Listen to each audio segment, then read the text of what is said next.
Hi everybody, this is Lara at Elliott Wave Stock Market with your end of the week analysis for the S&P 500 for the trading week ending Friday, 4th of October. It looks like another pullback is most likely over at Thursday's low. A new high on Friday above 2952.86 adds a little confidence to the main wave count. The next target remains the same at 3120. I am still reasonably confident that the S&P is going to make new all-time highs, maybe next week or the week after, but sooner rather than later. I will have further confidence that a low is in place if, obviously, price makes new all-time highs, if we see either a 90% up day or two back-to-back 80% up days. But we didn't see any 90% down days in this correction, and so it's just a correction. I have two wave counts for you. Because there's some bearishness amongst the membership, I am going to publish for you a more bearish wave count. This wave count here has much more support from classic technical analysis. This wave count sees this most simple Elliott wave pattern, a 5-wave impulse, unfolding as this bull market beginning in March 2009. One is off to the left of the chart. It's the last weekly candlestick for November 2014. That's important, so you know how to draw this channel. 2 is over here, 3, 4, and now 5 is underway. When you put cycle waves 1, 2, 3, and 4 in those positions, you then draw a channel using Elliott's first technique with the first trend line from 1 off to the left of the chart to 3, and then you place a parallel copy on the end of 2. It perfectly shows where 4 found support, and there's an overthrow for the middle, the third of the third wave, the strongest portion of the movement. That tells us two things. It tells us, well, first it tells us 1, 2, 3, and 4 are most likely labelled in the correct positions, which tells us that 5 has a limit. It may not be longer than equality in length with 3, because 3 is shorter than 1, and a core Elliott wave rule states the third wave may not be the shortest actionary wave. Sometimes that is misinterpreted to say the third wave must be the longest. The rule is very clear. That's not what it says. It may not be the shortest. It can be shorter than the first, and when it is, the fifth is usually somewhat shorter than the third. Here the limit is for 5 to reach equality in length with 3, so the bull market has to end at or before this price point. 5 must subdivide as a 5-wave structure. I've got 2 weekly charts looking at it in 2 different ways. This first chart follows the most common structure for a 5th wave, a simple impulse, subdividing 1, 2, 3, 4, 5. 3 has to move beyond the end of 1, and it may only subdivide as an impulse, and so more upward movement is required for the structure. When it's done, 4 has to unfold. It should be a time-consuming consolidation, counterpart to this second wave correction, which shows up at the weekly chart lasting 5 weeks in total, and 4 must remain above wave 1 price territory. What that tells us is that anything opened within 1 price territory could be held throughout 3 and 4 and 5 for a long-term position if this Elliott wave count is an impulse. Within primary 3, no second wave correction may move beyond its start below the invalidation point. Let's take a look at the daily chart now. We're going to look from the end of primary 2. This point here, primary 3 may only be an impulse. 1, 2 should be complete. 3 may only be an impulse, and then 4 has to unfold and remain above wave 1 price territory. 5 up to the target for primary 3, and then 4 has to unfold and remain above primary 1 price territory, and then the final 5th wave. Within intermediate wave 3, minor waves 1 and 2 may now be complete. The third wave at 1, 2, 3 degrees may have begun. It should exhibit some strength. At some stage at least have some support from volume. It should exhibit strength and momentum. Minor 2, if it were to continue any further, may not move beyond the start of 1. My alternate wave count labels this movement as an unfolding impulse. We'll get to that at the next weekly chart. It would be labelled 1, 2, 3, 4, 5. I was labelling it 1, 2, 3, 4, but 4 has moved into what would be first wave price territory, and so that was invalidated at the hourly chart level. And that price point here is what's added some small confidence to this wave count at the end of Friday's session. The targets for intermediate 3 and primary 3 are for them to reach only equality in length with their first waves so that the limit for cycle wave 5 is met. At the hourly chart level, here is minor wave 2, a zigzag, A, B, C. Minor wave 3 may have begun. Within it, I would expect minute 1 is incomplete. Minute 2 may not move beyond its start, below the invalidation point.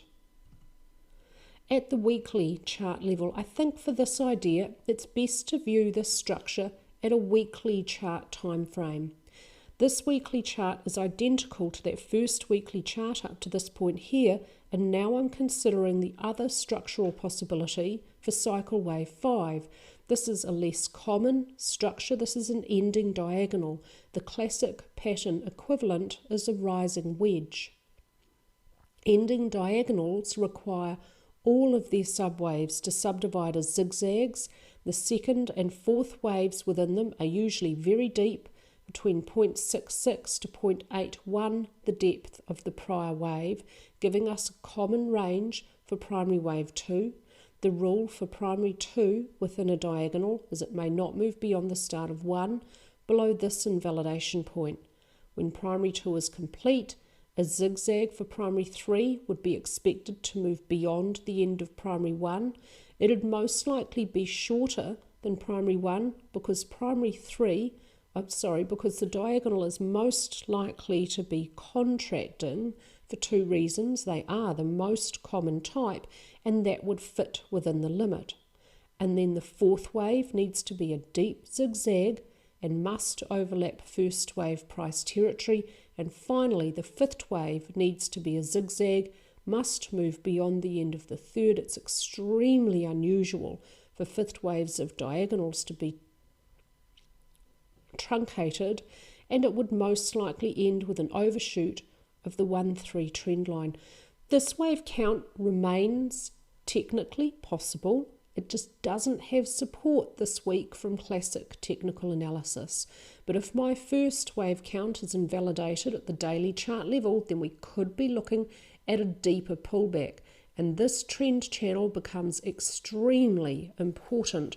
This is where I would expect another deep pullback to find very strong support. I would expect it to come right down to this trend line and bounce up from there, just like this movement here did.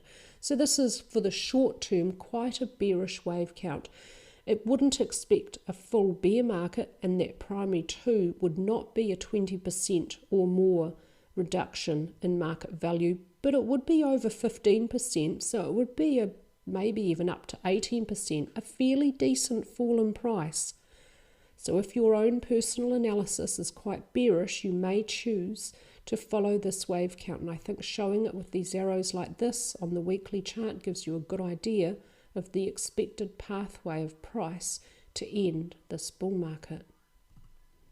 At the weekly chart level, if we move the degree of the entirety of the bull market down 1 degree, instead of a grand super cycle trend change coming up, it could just be cycle degree.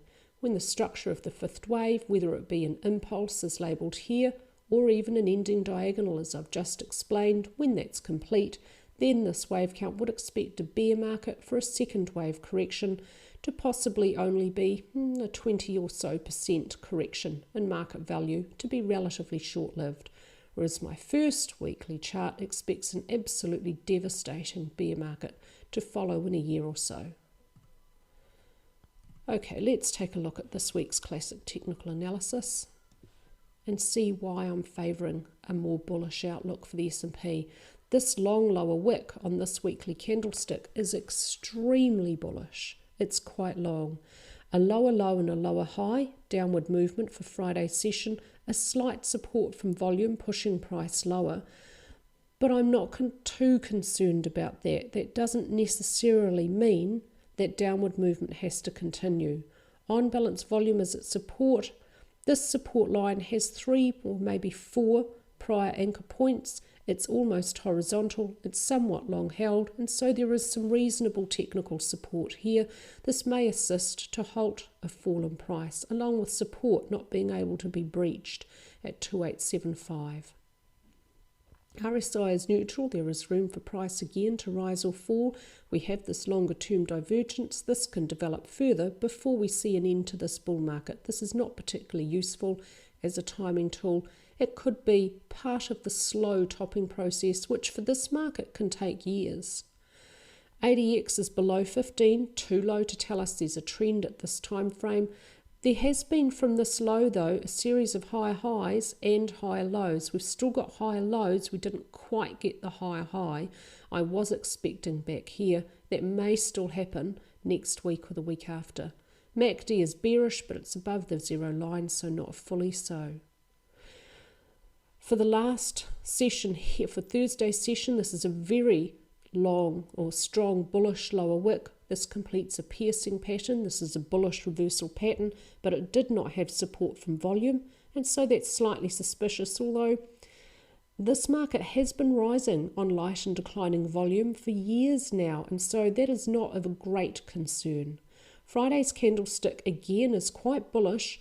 Price is closed very near the high for the session. That quite strongly suggests more upward movement when markets open next week. And here is identified resistance above on the chart. So far we have, from this low down here, this had a 90% down day here. We had another 90% down day here, followed a couple of sessions after by a 90% operating companies only upward day. That's the kind of situation you see at a sustainable low, and so far that low has been sustained.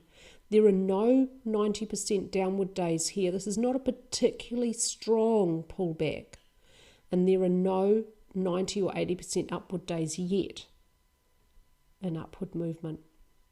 ADX is still indicating there is a downward trend. If that's over, this is a lagging indicator, but it's going to take a few days to catch up. But at this stage, it has caught up with this movement and told us there is a downward trend here.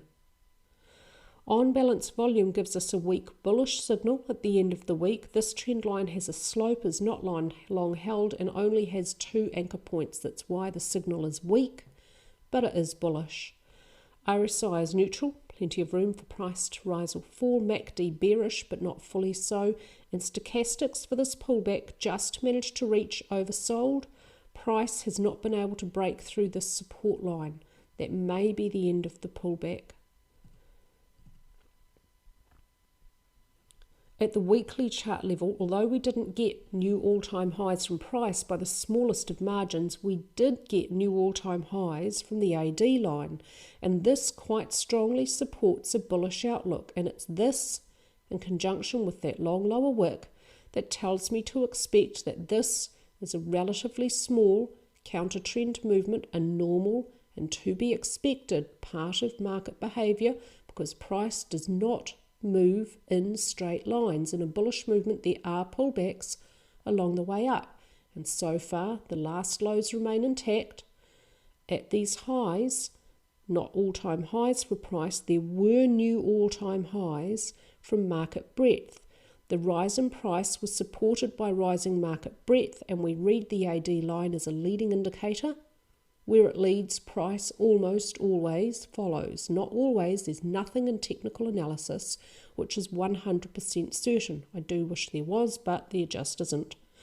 But this one is one of the more reliable technical indicators. It strongly supports a bullish outlook. The short-term picture, Thursday, had a single day of bullish divergence between price and the AD line, so Friday's upward movement was expected. Friday's upward movement has support from a rising AD line or support from rising market breadth. Neither have made new short-term swing highs yet. There is no new divergence. Between price and inverted VIX, there is new divergence at the weekly chart level. Price has made downward movement, but inverted VIX slightly increases. This short-term divergence is bullish for the short term. At the daily chart level, Friday's upward movement and inverted VIX moving higher tells us that upward movement in price comes with a normal corresponding decline in VIX. There is no divergence there. That's all from me this week with your S&P analysis. I hope all of our members are having an awesome weekend.